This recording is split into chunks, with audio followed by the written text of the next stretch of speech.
Muy buenas tardes. Les saludamos desde Inter-American Institute for Democracy. Esta sesión la preside nuestro presidente Tomás Regalado y lo acompaña un miembro de nuestra junta directiva, don Oscar García Mendoza.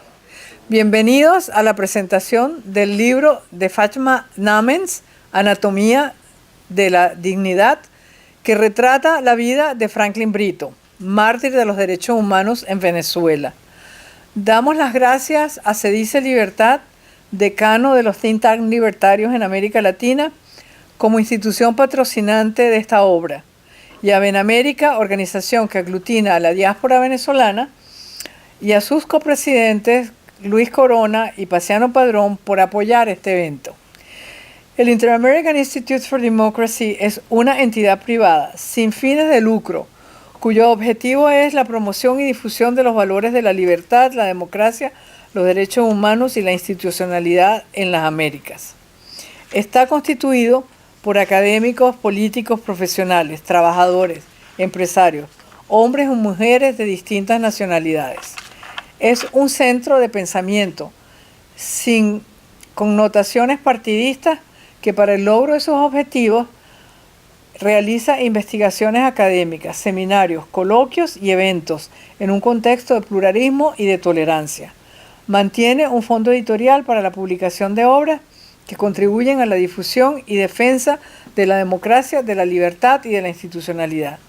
La presentación del libro de la periodista Namens se inscribe dentro del programa de divulgación del contenido del informe del Consejo de los Derechos Humanos de las Naciones Unidas sobre el estado de los derechos humanos en Venezuela, ya que Franklin Brito fue una víctima de la genocida práctica de violación de los derechos humanos en que se asienta el régimen que hoy gobierna Venezuela.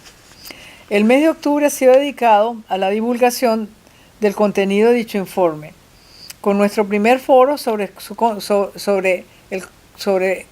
cada uno de sus capítulos realizado el pasado 7 de octubre. El informe recoge toda clase de abusos contra la humanidad y se inicia afirmando: el régimen de Venezuela lleva una década y con especial virulencia desde el 2016 implementando una estrategia que solo persigue neutralizar, reprimir y criminalizar opositores políticos y cualquier persona que critique al gobierno. En el caso de Franklin Brito, esta política solo se detuvo con su muerte. Para Inter-American Institute for Democracy, el sacrificio de Franklin Brito es de singular relevancia para el desarrollo de la democracia y la libertad en América Latina, porque el derecho a la propiedad y a su usufructo es clave para la libertad. La persona que posee un bien puede crear riqueza y con ello labrar su futuro y el de sus hijos. La posesión de bienes libera a los individuos del Estado y promueve la innovación. De allí que este derecho por el que Franklin Brito muriese es clave para que América Latina salga de ese estado de subdesarrollo que ya lleva 500 años de existencia. El programa de hoy contempla unas palabras de Rocío Guijarro en representación de Se Dice Libertad, una disertación de Oscar García Mendoza, Franklin Brito, mártir de la libertad, otra de Walter Márquez, que es secretario general del Comité de Venezolanos contra la Impunidad, que se titula La inmolación de Brito por el derecho a la propiedad privada. Y las palabras, por supuesto, de la autora, la periodista Names. Habrá unas preguntas que nos las entregará nuestro director técnico, Wenceslao Cruz, que están en la red, y después tendremos las conclusiones de nuestro presidente Tomás Regalado. La mecánica será intervenciones de 7 minutos o menos y de 10 para la autora. Luego habrá un conjunto de preguntas y las reflexiones finales de nuestro presidente Tomás Regalado. Sin más, vamos a iniciar el programa dándole la palabra a Rocío Guijarro. Rocío Guijarro es gerente general de Se Dice. Es licenciada en Filosofía con máster en Gestión de Empresas de la Universidad Central de Venezuela. Bienvenida, Rocío. Muchísimas gracias, Beatriz, y a toda la Junta Directiva del Instituto Interamericano para la Democracia. Es muy grato estar aquí yo voy a hacerlo breve para darle más tiempo a Faita que es la autora de este libro tan importante que se llama Franklin Brito, Anatomía de la Dignidad. Quiero agradecer al doctor Oscar García Mendoza, quien siempre ha estado pendiente de la defensa de este derecho, y desde nuestra institución, con otros directores, con el doctor Rafael Alfonso y el doctor Marcel Granier, inició un programa con liderazgo, visión y servicio, precisamente denominado Por un país de propietarios, porque consideramos que la propiedad es la mejor garantía de libertad, como bien lo decía Hayek, y para nosotros, para los que creemos en las ideas que promueven una sociedad libre y próspera, el derecho de propiedad debe ser respetado, garantizado, protegido. Y bueno, Franklin Brito nada de eso tuvo la posibilidad de tener. Su derecho a la propiedad fue violado, fue expoliada su finca, ya Faita nos contará mejor.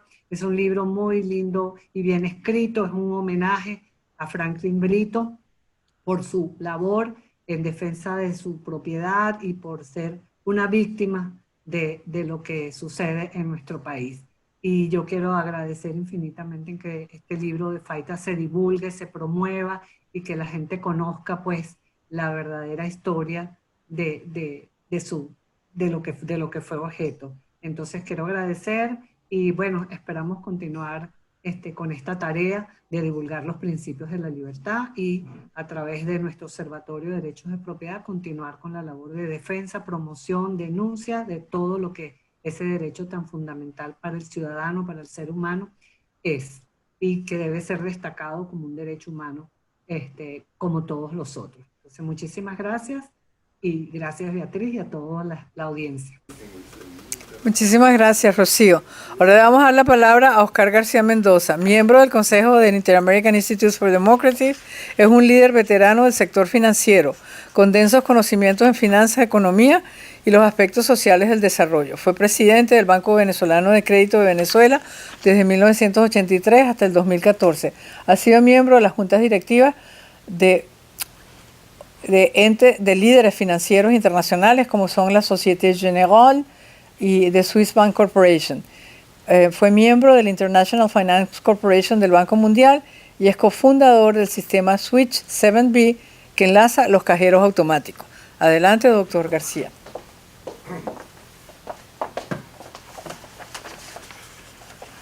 Muchas gracias, Beatrice. Muchas gracias a todos ustedes por estar acá. Yo tengo unas muy cortas palabras, pero que son palabras muy sentidas. Se dice libertad. Hemos tenido desde hace muchos años como uno de nuestros baluartes principales la lucha por la propiedad privada, que es la lucha por la libertad. Y eso tenemos programas que hemos hecho en el curso de los años, que lo llamamos uno de ellos Por un país de propietarios, que tuvo tanto efecto que cuando lo llevamos a la televisión, el propio gobierno de inmediato nos cortó y nos empezó a molestar de manera bastante sustancial.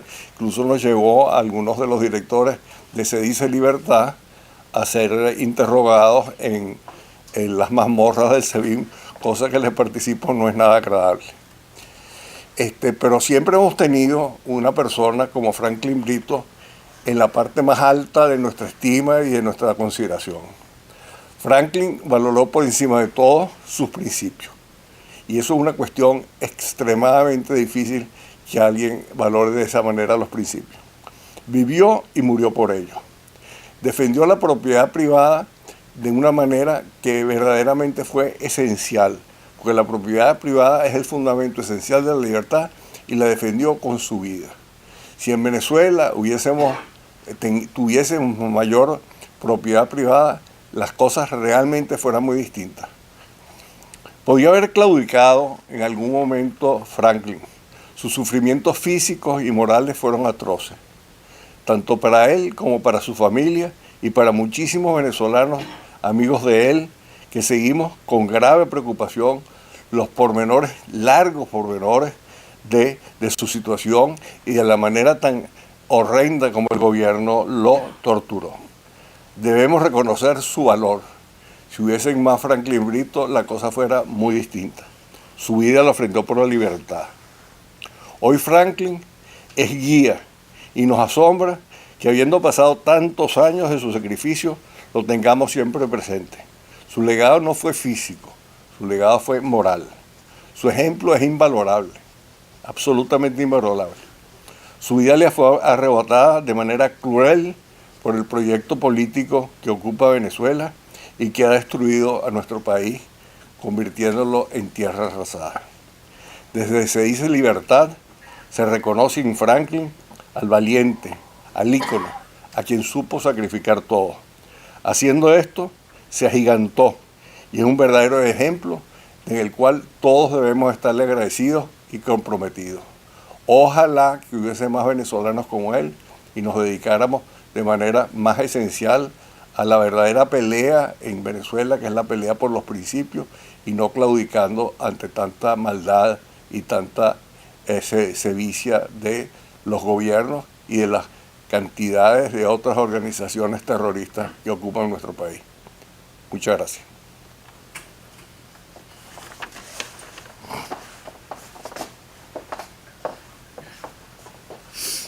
Le damos las gracias al doctor Oscar García Mendoza y ahora le vamos a dar la palabra a Walter Márquez. Walter Márquez es un historiador venezolano que ha dedicado su vida entera a la defensa de los derechos humanos. Por 30 años fue miembro del Congreso de Venezuela, que ahora se llama Asamblea Nacional. También se desempeñó como embajador de Hugo Chávez en la India, cargo al cual renunció por estar en desacuerdo con las políticas del régimen. Desde entonces se ha dedicado a recoger de manera meticulosa y ejemplar la evidencia que tipifica los autos de Nicolás Maduro como incurso en genocidio, y así lo expresó en La Haya, donde fue a introducir la denuncia contra el dictador venezolano ante la Corte Penal Internacional. Hoy vamos a contar con las reflexiones de Walter Márquez sobre el rol que jugó Franklin Brito en la defensa del derecho a la propiedad privada. Walter, por favor, bienvenido.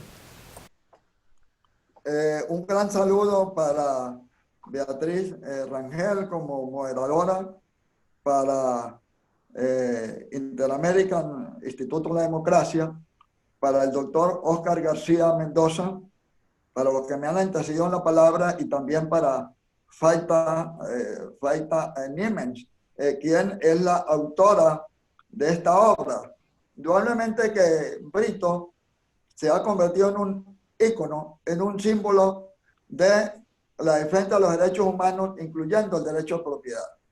Por eso, desde Ven América, con el apoyo de la Fundación El Amparo, CICIBEN, el Comité Internacional contra la Impunidad en Venezuela, y la Plataforma Democrática de Venezolanos en España, propiciamos que el día 30 de agosto, que se cumplieron 10 años del fallecimiento de Franklin Brito, la Asamblea Nacional Legítima declarara ese día como el Día de los Mártires de la Resistencia de nuestro país. Y se publicó un documental de 1 hora de los diferentes mártires, empezando por Franklin Brito y su aporte a la defensa de la propiedad. El ser humano tiene en primer lugar un derecho a la vida, que es indispensable, un derecho a la libertad, un derecho a la propiedad. Sobre ese triángulo es que se fundamenta la democracia, se fundamenta la producción, se fundamenta el desarrollo. Y el ejemplo de Franklin Brito, que ofrendó su vida por un país, con la diferencia de que él intentó utilizar las huelgas de hambre como un instrumento de lucha reivindicativa, pero indudablemente que él no estaba formado para ese tipo de huelga, como hizo una huelga o un ayuno nuestro Señor el Cristo en el desierto, o como lo hacía Mahatma Gandhi en la India. Entonces, Franklin Brito, a pesar de esas debilidades de no estar formado para las huelgas de hambre, él ofrendó su vida para defender ideales y principios. Por eso, este trabajo que publica Se dice Libertad, liderizado por Oscar García Mendoza y hecho de manera extraordinaria por la periodista Faita Niemens, que recoge no solamente técnicas periodísticas, técnicas de historia oral, sino la fuente documental directa. Entonces pasa de ser un caso como Brito, de fuentes hemerográficas, a por primera vez tener un libro. Es el aporte de Se dice Libertad, de convertir esas fuentes hemerográficas en por primera vez una fuente bibliográfica que se puede consultar vía online. En Brito, a lo largo de su lucha, desde noviembre del 2004 hasta el 30 de agosto del 2010, cuando ofrendó su vida, pues pasó por un calvario con diferentes etapas, como fue el calvario del Via Crucis. Él no solamente protestó y reclamó desde su fundo en el estado Bolívar, sino que recurrió al INTI para la época, el Instituto Nacional de Tierra, a la Fiscalía General de la República, a la Defensoría del Pueblo, donde le daban respuestas muy limitadas. Frente a esa falta de justicia, él utilizó la huelga de hambre como instrumento de defensa de los derechos humanos. Y no solamente pasó por las instancias en Caracas, sino que recurrió a la Organización de Estados Americanos, la OEA. Yo, como experto en derecho a la propiedad de la tierra, en mi condición de historiador, que hice una amplia investigación sobre el caso de la comunidad Morales en los estados de frontera y en Táchira, Mérida, Barinas y Apure, y que fui a investigar la fuente de la propiedad privada en el Archivo General de Indias en Sevilla, valoro como un gran aporte esta obra publicada por Se dice Libertad. Nosotros estamos en presencia de un mártir de la democracia, un mártir que luchó por la vida, por la propiedad, por la justicia y por los derechos humanos. Y a pesar de que la Comisión Interamericana de Derechos Humanos en la OEA le concedió acciones en su beneficio, medidas cautelares, el régimen no lo respetó y murió secuestrado en un hospital militar, porque ese símbolo del militarismo es lo que nos ha causado mucho daño. Estamos en presencia de un régimen donde hay una mezcla de populismo, de militarismo, de terrorismo y también de oscurantismo, porque se han usado fuerzas oscuras para mantenerse en el poder. Así que celebramos, respaldamos y aplaudimos la iniciativa de Óscar García Mendoza, Se dice Libertad, y a la periodista Faita, y también el del Instituto Interamericano de Democracia, que se está sumando a este esfuerzo por rescatar la memoria histórica y los valores de nuestra democracia, nuestra justicia y la libertad. Pronto, cuando retornemos a la democracia, Brito va a ocupar un lugar importante en el rescate de los valores democráticos y a la memoria histórica de nuestro país. Muchísimas gracias. Muchísimas gracias, Walter. Hemos escuchado las palabras del historiador venezolano Walter Márquez. Ahora le vamos a dar el derecho de palabra a la autora del libro, Fátima Námens Larrazábal, periodista por la Universidad Católica Andrés Bello y asistente de preescolar por la Simón Rodríguez. Ha trabajado, entre otros medios, en Tal Cual, en la revista Producto y las revistas Exceso y Cocina y Vino. También ha estado en las escuelas de periodismo, ha realizado trabajos de periodismo investigativo y ahora mismo escribe para www.entapete.com y es colaboradora del Diario de Caracas, de Pro Da Vinci y también sobre temas urbanos, culturales y políticos. Es conductora, guionista y productora de Caracas Vuelta y Vuelta, un programa de radio 2 veces premiado por la Cámara de Comercio de Caracas. Así como participa también con varios textos en los libros antológicos y colectivos Carne y Hueso y Periodismo con su tinta, y suscribe el libro que de entrevistas de 20 testimonios, Colombia y Venezuela, editado por la Fundación para la Cultura Urbana. Le damos la bienvenida a la autora de este gran libro que se llama Franklin Brito, Antología de la Dignidad. Muchísimas gracias, estoy muy agradecida por este encuentro, porque, bueno, Franklin Brito lo merece, él merece este ejercicio, este recuerdo, este ejercicio de memoria, y nunca será suficiente mientras su familia, que pasó también junto con él todo ese calvario de 10 años, 10 años después siguen pasando el calvario, o sea, ya van 20, de no tener consigo esa propiedad, de no haber rescatado esa finca por la que Franklin Brito muere, esperando esa titularidad, esperando que se hiciera justicia. Y yo tengo preparado un texto que escribí para leerlo, ahorita les leo y después seguimos comentando, pero quería darles las gracias a todos y por las palabras que han dicho Walter Márquez, Tomás Regalado, Beatrice, gracias como moderadora, y Oscar García Mendoza, personas que conozco desde Caracas y que he entrevistado incluso. Voy a leer unos textos que preparé. La vida de Franklin Brito no terminó el 30 de agosto de 2010. Entonces dejó de latir su corazón.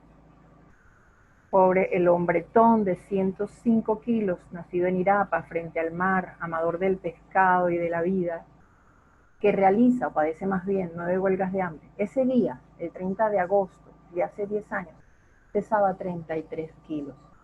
Debía resultarle difícil hasta respirar en la camilla del Hospital Militar de Caracas, donde fue llevado contra su voluntad, y no se salva.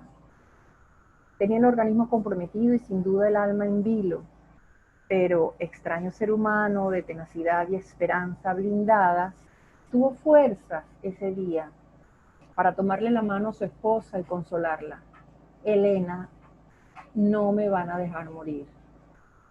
Lo venció la deficiencia respiratoria, tenía pulmonía, además sufría de hipotermia y daños severos en el hígado y los riñones. No sumaba ni 10% de lo que le correspondería de masa. Ay, ya va. Se me cerró. María Elena, se me cerró. Ajá, aquí. Ni 10% de lo que le correspondería, disculpen, de masa muscular. Su piel, el ollejo que lo empacaba, estaba lleno de escaras. Tampoco tiene defensas en ese cuerpo suyo que convirtió en su oferta de diálogo en su arma de protesta. Si el término arma es vinculable con la paz. Él es un luchador civil pacifista, con las plaquetas menguadas, por una salud de pronóstico reservado. La autopsia que le harán allí mismo revela que agravó el ya crítico diagnóstico que era un choque séptico. Completa el cuadro un paro cardíaco. Digo que la vida de Franklin Brito no termina ese día porque su trayectoria vital pasa por encima del tiempo y parece asirse a la inmortalidad. Este libro, cuya publicación nos reúne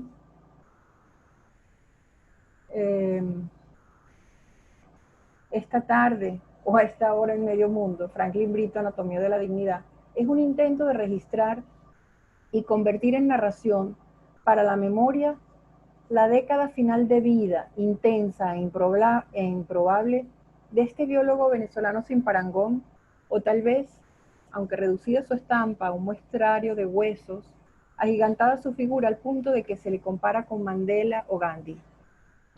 El libro pretende asentar este reconocimiento, así como aproximarnos a su historia, atravesada de absurdos, injusticia, terquedad, dolor, fe. Todo comienza con un quítame estas pajas. Luego de mudarse al municipio de La Tigrera en el riquísimo y tan dolido ahora mismo Estado Bolívar de Venezuela, compra una finca a la que bautiza a Iguaraya como el segundo nombre de Elena, su mujer. Comienza a sembrar y pronto se granjea el apodo del rey de la patilla. Cosechaba unas piezas enormes como bebés garciamarquianos de hasta 20 kilos. Eso desmentiría aquello de que por improductiva su finca fue expropiada. su titularidad rescindida y nunca devuelta. Aún la familia 10 años después, 20 en total hasta hoy, suma este trágico desaguisado, sienten que Iguaraya es una propiedad en el limbo, sembrada y todo bien en su nuevo destino, al que va después de vender su apartamento en Caricuao, al oeste caraqueño, y se muda con su esposa y 4 hijos. Pero comenzó un hongo a dañar los tubérculos, por lo que Franklin Brito intenta buscar una solución para todos los hacendados vecinos. Ya dije que era biólogo. Investiga, lee y descubre que haciendo mezclas de cepas y semillas pueden fortalecerse los ñames, que son el nombre, yo no sé si más universal, pero aquí en Venezuela, de ese tubérculo que está afectado. La ocurrencia tiene eco y le chotea la idea del alcalde, que tiene otros planes para extinguir los hongos.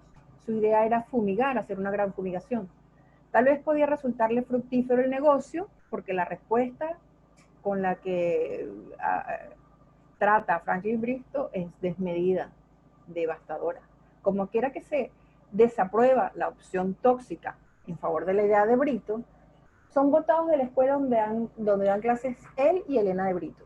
Pronto su tierra es víctima de la fagocitosis de las haciendas vecinas, que comienzan a sumarse metros para ellos. Y todo esto, bueno, amparados también en las leyes de expropiación que empezaban a utilizarse y estar en boga. Hasta colocan una reja que une las casas colaterales, la de la derecha y la izquierda, para imposibilitarle el acceso. Y para remate, cavan un foso enfrente de este portón, como en los castillos medievales, cosa que él no tenga posibilidad de ingresar. Por detrás él tenía una montaña, o sea que él no puede entrar a su casa nunca más. Hasta puños le dan.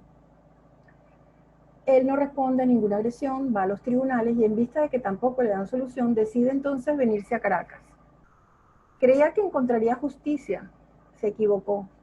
También fue a los tribunales correspondientes.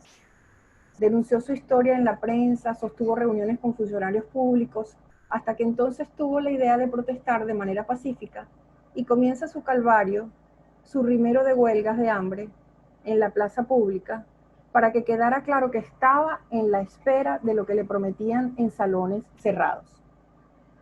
Sí, lo entendían, le prometían solución a su terrible situación, un problema que pudo pegarse a las leyes y a las buenas razones de quienes estaban a cargo, pero no fue así.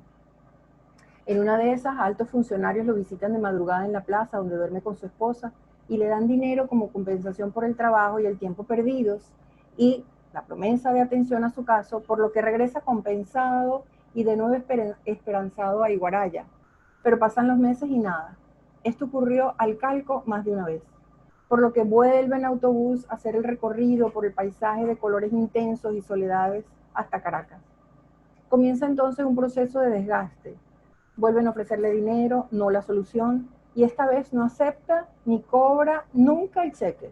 Propone que se le den, que se lo den, pero con una factura. Entiende que la administración pública obedece a un presupuesto, no a la discrecionalidad de quien trabaja en ella para el país, no con sus fondos para repartir dinero sin razones justificadas. Enflaquece cada vez más, escribe a los organismos locales y hasta a la OEA. Es recluido en hospitales y clínicas, lo encuentran bien, le dan de alta y vuelven las promesas. Hasta que llega lo que su silueta entenderá como la hora cero. Ya se ha cortado un dedo en la Plaza Miranda de Caracas para llamar la atención de los que no responden, no entienden, no hacen, no deciden. Ese escándalo crea conflictos filosóficos y religiosos en casa. Él se asume ofrenda, parte de la negociación, pero no es un suicida o un desquiciado. Siempre creyó que sería por fin escuchado, así hasta última hora. Paula Vázquez, socióloga y antropóloga venezolana, entre los entrevistados que tengo en mi libro, haría la asociación en una conferencia en París. En estos tiempos tan visuales, y cuando el cuerpo humano se promueve como carta de presentación, que ha de ser de figura apolínea y de determinadas medidas, la prótesis tal, rellenarse, hace Franklin Brito, aun cuando la prensa no lo soltó,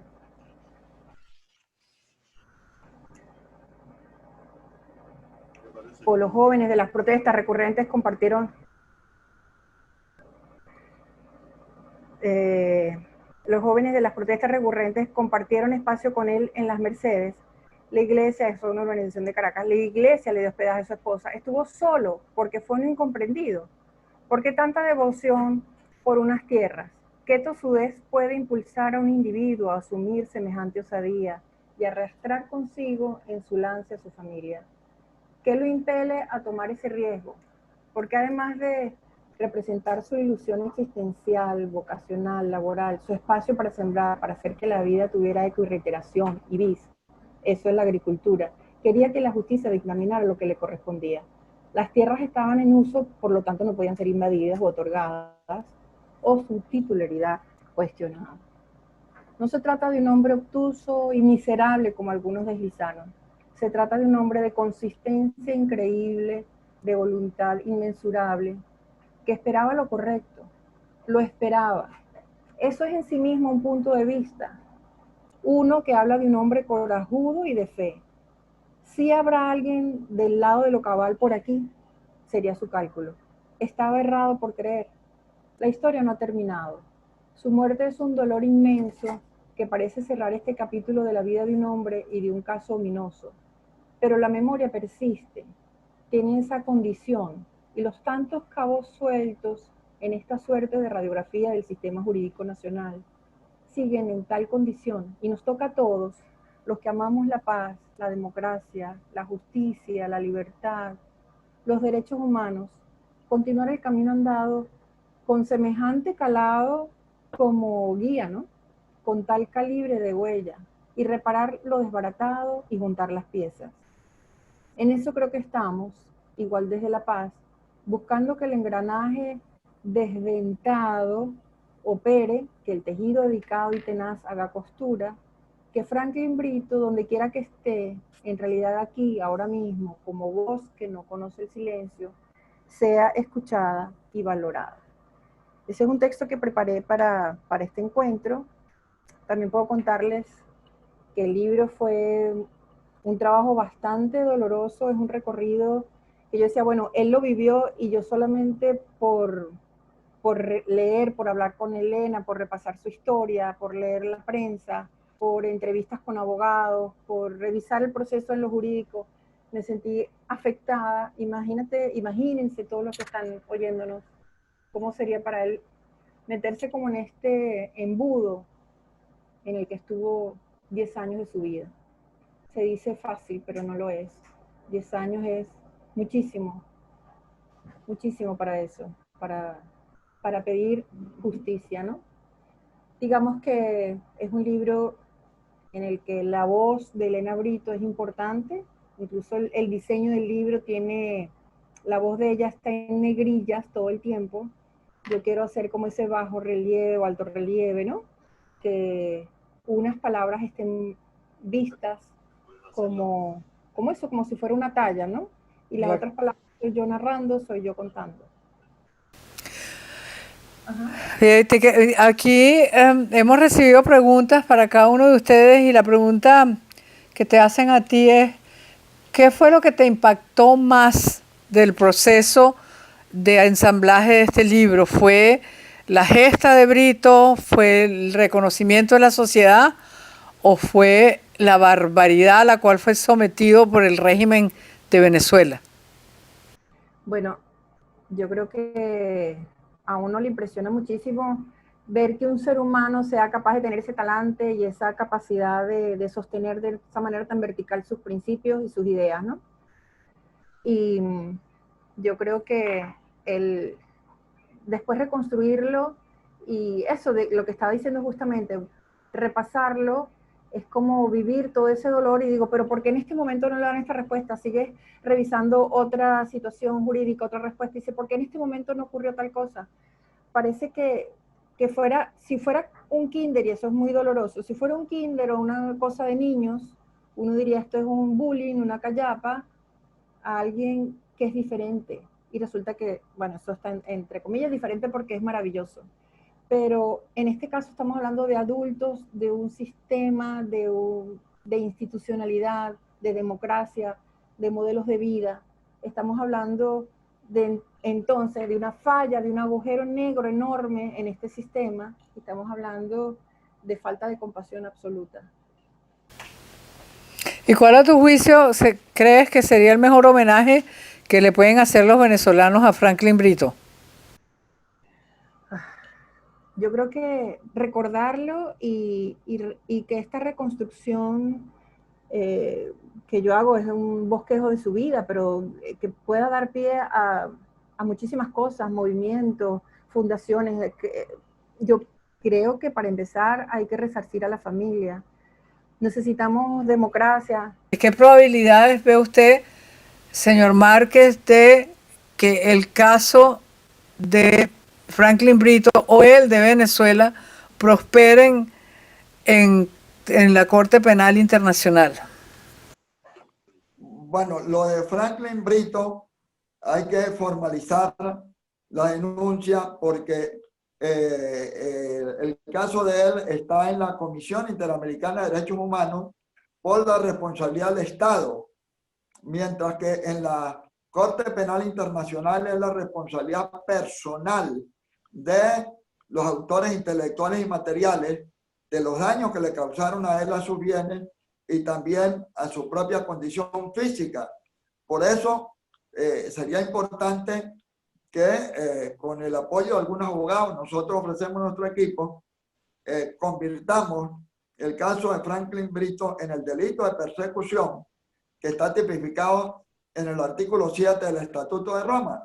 Pero ese es un tema que podemos desarrollar posteriormente, pero sí es viable denunciar el caso de Brito, además de lo que ya se denunció en la Comisión Interamericana por la responsabilidad del Estado, ahora denunciarlo ante la Corte Penal Internacional por la responsabilidad penal de los autores, mucho más después del informe presentado por la Misión Internacional Independiente del Consejo de Derechos Humanos de Naciones Unidas.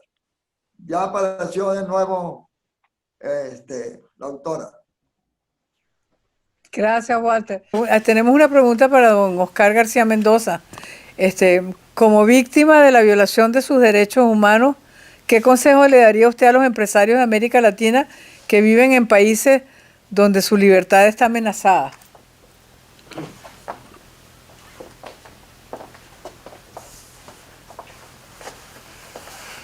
A mí me tocó, y lo hice con gran gusto y con gran sentido del venezolanismo, luchar fuertemente contra el régimen ademocrático, maléfico, primero de Chávez y después de Maduro. Nunca estuve con ellos. Y fui perseguido por distintas vías, básicamente porque estaba haciendo las cosas que a ellos no les gustaban. Una de las más importantes fue la que nosotros llamamos por un país de propietarios, que era todo un programa de información a la gente sobre lo que estaba pasando. Años atrás, cuando al banco le tocó celebrar sus 75 años, nosotros hicimos un libro que lo llamamos por 100 años de libertad. El libro tuvo mucho éxito y era el libro con el que creíamos que íbamos a poder cambiar a Venezuela. Lamentablemente no fue así y estamos ahorita en esta circunstancia tan difícil. Yo les recomiendo a los empresarios que peleen. Yo creo que la situación es peleando, es luchando y defendiendo los principios, y de todos esos principios quizás el más importante es el principio de la propiedad. La propiedad privada es fundamental para el desarrollo de la democracia, y sin propiedad privada no hay libertad.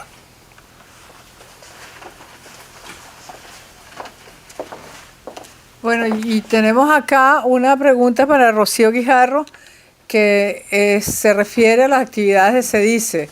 Pregunta a alguien si CEDICE tiene contemplado un programa para la divulgación del libro y para la divulgación del contenido del informe de las Naciones Unidas sobre Venezuela. Sí, por supuesto, estamos ya divulgando el libro, ya estamos haciendo presentaciones y entrevistas que ha tenido FAITA.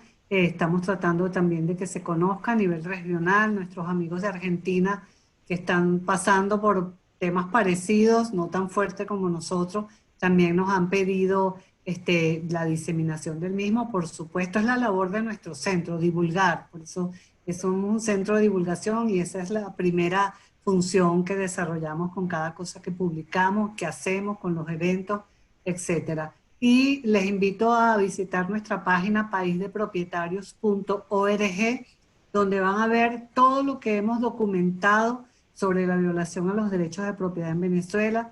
Están las estadísticas más completas de todo lo que se ha hecho en el país en ese sentido, de la expoliación. Ahí están expropiaciones, estatizaciones, nacionalizaciones, y continuamos en ello porque aquí sigue ese proceso. Lo que pasa es que se ha mimetizado y ahora se hacen a través de otras particularidades o controles que se han impuesto, ¿no? Entonces los invitamos a seguirnos. Nuestro Twitter es @cerice y ahí encontrarán toda la información de las actividades de nuestro centro, siempre en defensa de la libertad, la vida y la propiedad, que son los valores que fundamentan el Estado de Derecho.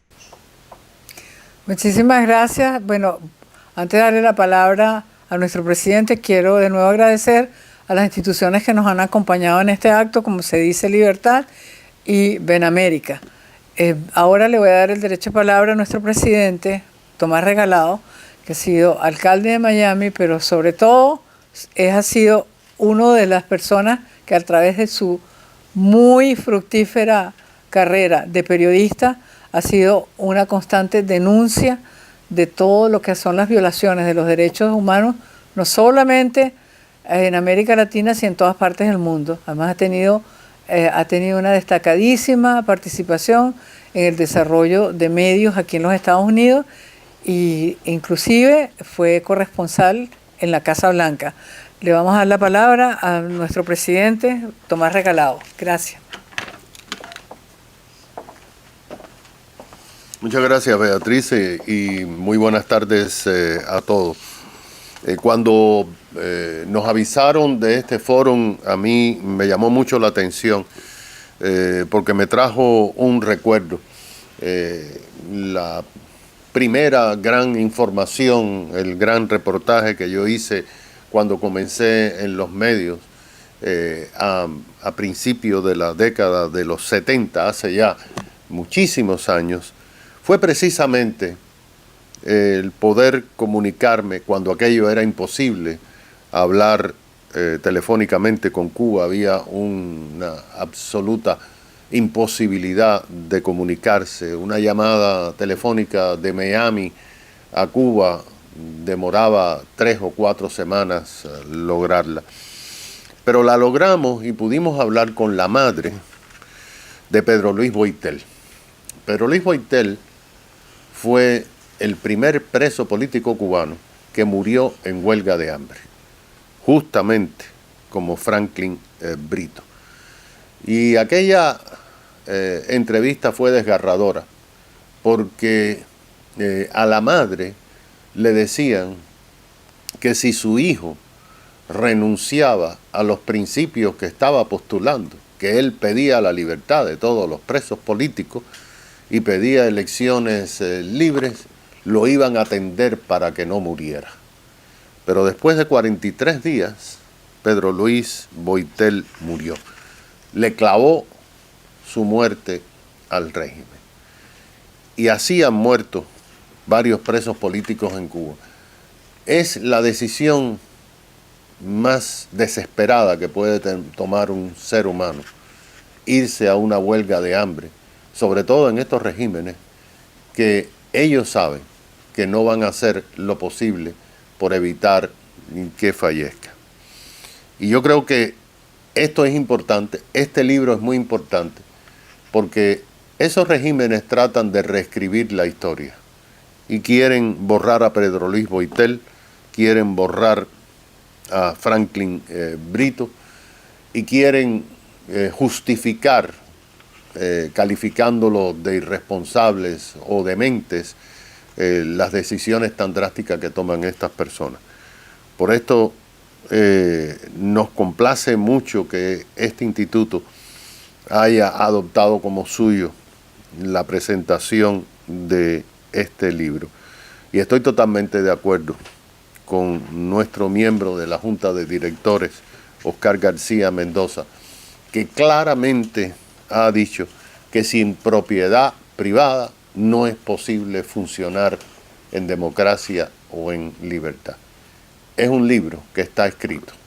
Lo hicieron los rusos, lo hicieron los países que ellos fueron invadiendo y tomando, lo hizo el régimen castrista y por supuesto lo está haciendo Maduro después de Chávez extinguiendo la propiedad privada, porque la propiedad privada es el fundamento principal de la democracia. Por eso saludamos y agradecemos a la autora, muy valiente por esa investigación, a todos ustedes que han hecho posible esto, y nos honra que el Instituto Interamericano para la Democracia haya honrado esta tarde a un héroe que no le pertenece solamente a Venezuela, es un héroe de todo este hemisferio y de todos aquellos que, como él, han postulado el hecho de que más importante que la vida son los derechos humanos y los derechos individuales de las personas, principalmente el derecho a la propiedad. Muchas gracias.